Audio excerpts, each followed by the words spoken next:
Olá pessoal, eu sou Emerson Cavalcante e este é o Estudo do NEP, o Núcleo de Estudo e Pesquisa do Evangelho V de Jesus. Pelas redes sociais fazemos o convite, tanto pela página do Facebook quanto pelo canal do YouTube, basta digitar NEP V de Jesus. Curta a página do Facebook, se inscreva no canal do YouTube, acione o sino de notificações para receber os novos vídeos das atividades semanais do V de Jesus. Aqui às segundas-feiras, às 20 horas, o nosso estudo sequencial, olhando para Antigo, Novo Testamento, à luz na perspectiva da doutrina espírita. Em especial aqui, estamos fazendo um estudo pensando, refletindo em torno da carta de Paulo aos Romanos, série Romanos verso a verso. Hoje o nosso olhar para o verso de número 23 da carta aos Romanos. Convidamos desde já quem tiver a sua tradução em mãos para acompanhar conosco. Eu vou usar duas traduções aqui, João Ferreira de Almeida e a Bíblia de Jerusalém. Vamos ao pensamento de Paulo então. Verso 23 nos ensina da seguinte forma: E mudaram a glória do Deus incorruptível, em semelhança da imagem de homem corruptível, e de aves, e de quadrúpedes, e de répteis. Essa é a tradução de João Ferreira de Almeida. Tradução na Bíblia de Jerusalém, temos assim: trocaram a glória do Deus incorruptível por imagens do homem corruptível, de aves, de quadrúpedes, de répteis. Tanto em uma tradução quanto a outra, o sentido, é claro, se mantém, e Paulo tem aqui o pensamento voltado para a questão da idolatria. Lembremos, lei divina, natural, lei de adoração. A busca do homem pelo sagrado é algo inato em todos nós. Podemos até rejeitar essa necessidade, mas é fato que está em nós a busca por algo superior, transcendente à condição humana. Essa busca, no entanto, pode tentar, através de atalhos, encontrar este Criador. À época que Paulo está escrevendo aos Romanos, primeiro século da era cristã, com exceção de Israel, que já havia recebido as tradições dos profetas, Moisés, todo o trabalho que fora realizado em Israel, para ter ali o foco central da primeira revelação, expresso nos 10 mandamentos e no evangelho que está ali, perpassando o ensino dos profetas. O fato é que, fora de Israel, os demais povos tinham seus cultos pagãos. Portanto, não criam, não acreditavam em um único Deus. No entanto, a lei de adoração, como eu disse, sendo lei divina, eles buscavam manifestar essa busca pelo sagrado de alguma forma.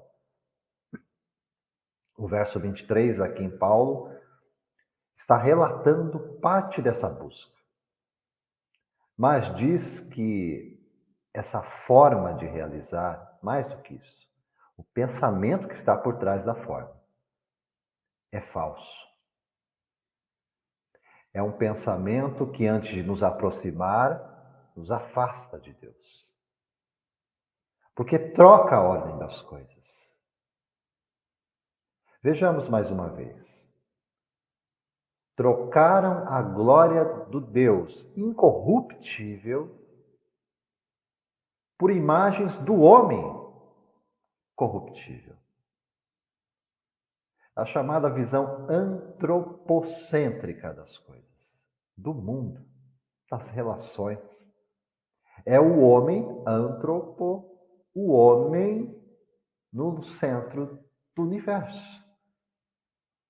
Deus fora afastado e o homem passa a ser a razão, o sentido, a prioridade, o objetivo, a finalidade de tudo. Considerando especialmente a condição imperfeita em que todos nós nos encontramos, isso não tem como dar certo. Então, fora expresso a este ser criador, nesta busca deles pelo sagrado, as expressões nossas, humanas, falíveis, imperfeitas, saturadas das nossas paixões, de um infeliz sentido de desumanidade. Adoraram, portanto, a Deus como se fora um homem corruptível, indo de forma mais degradante ainda, a formular Deus na figura de um homem misturado com aves, com quadrúpedes, com répteis. Entendendo essa sequência do pensamento, quando nos vai falar sobre a representação através de imagens, há textos, desde o chamado Antigo Testamento, para nos falar a respeito disso. No segundo livro de Crônicas, capítulo 33, verso 7, no profeta Daniel, no capítulo 3, verso 1, no livro do Apocalipse, capítulo 11, verso 4, já no Novo Testamento.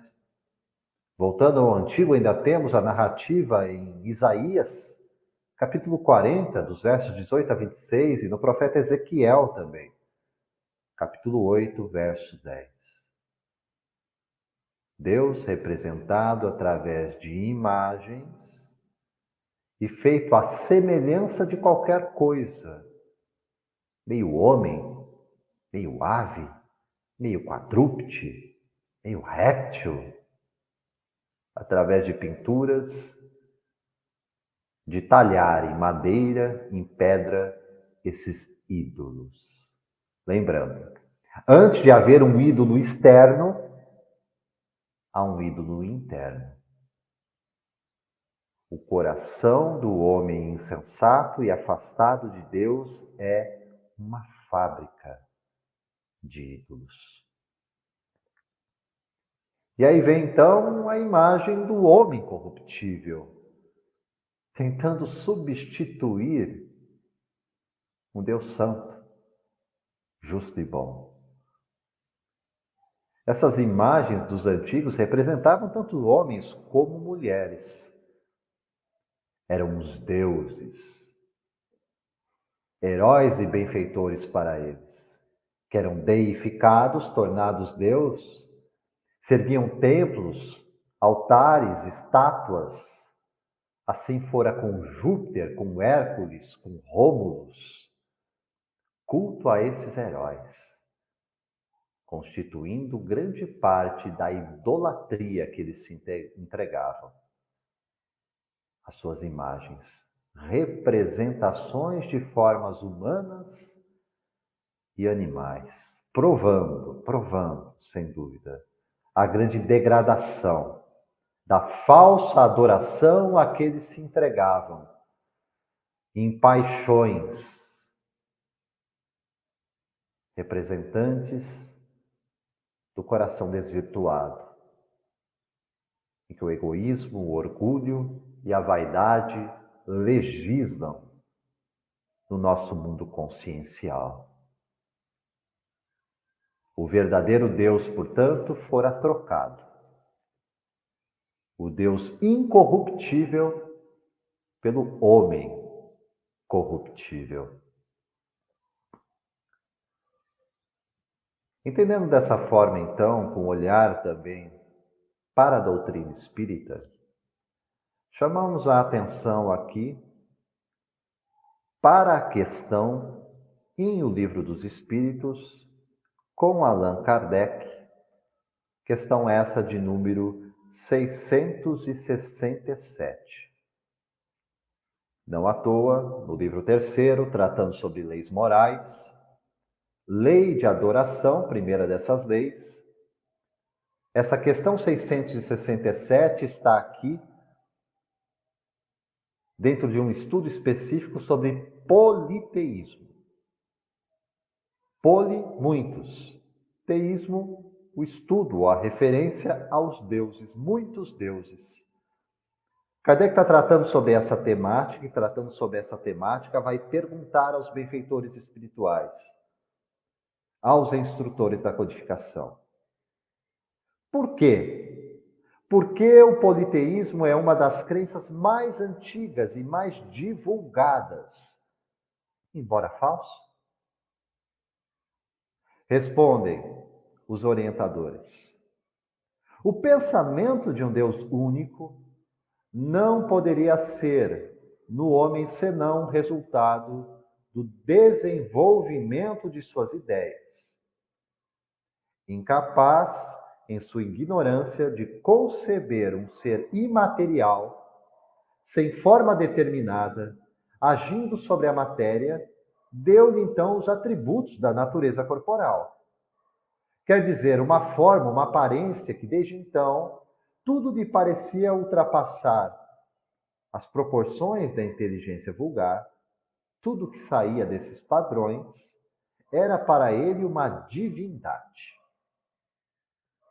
Tudo o que não compreendia devia ser obra de uma força sobrenatural. E daí a crença em tantas potências divinas, da qual via os efeitos. E para isso, então, para reconhecer dessa forma, homens como deuses não foi senão um passo. Mas em todos os tempos, houve homens esclarecidos que compreenderam a impossibilidade dessa multidão de poderes para governar o mundo sem uma direção superior e se elevaram ao pensamento de um Deus único. Portanto, o que trouxera a primeira revelação em Moisés e os profetas, e o que reconhecera, claro, Jesus, nos trazendo ainda a noção de paternidade divina, é extremamente sofisticado, mesmo para os dias de hoje. Crer num Deus invisível. Eu não vejo, eu não toco, eu não falo face a face com Ele.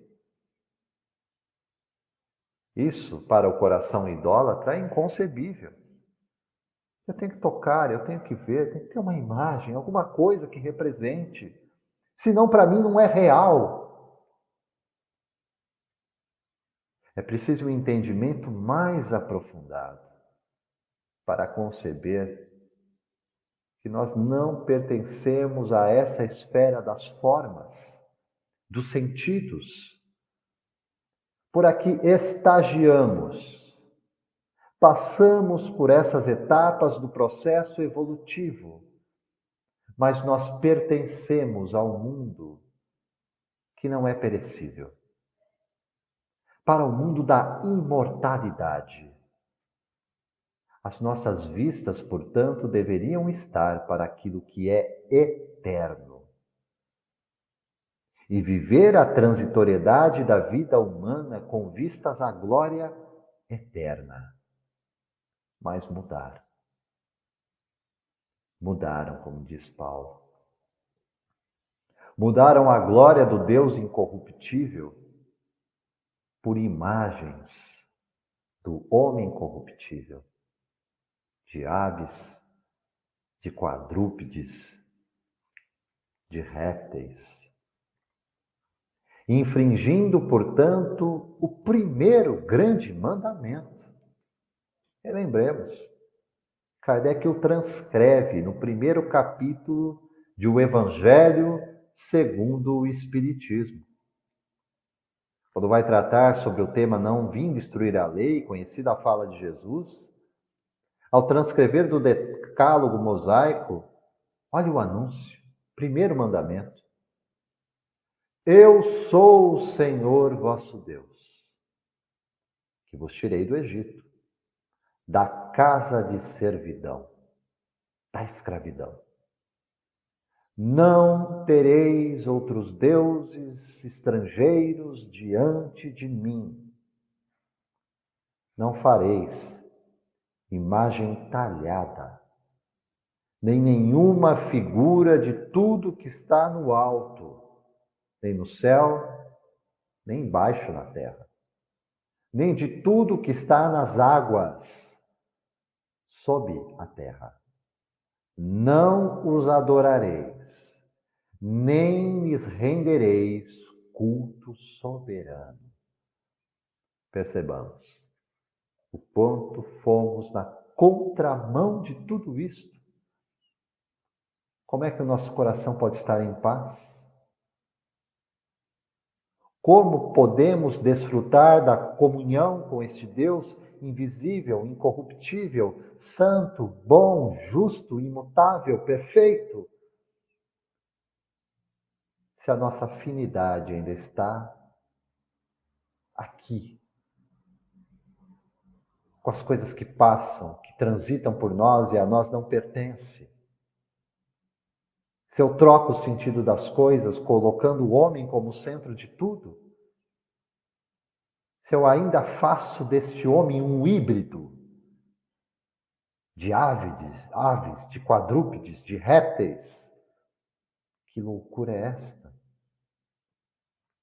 Como disse Paulo no verso anterior, né? Essa mesma carta em Romanos,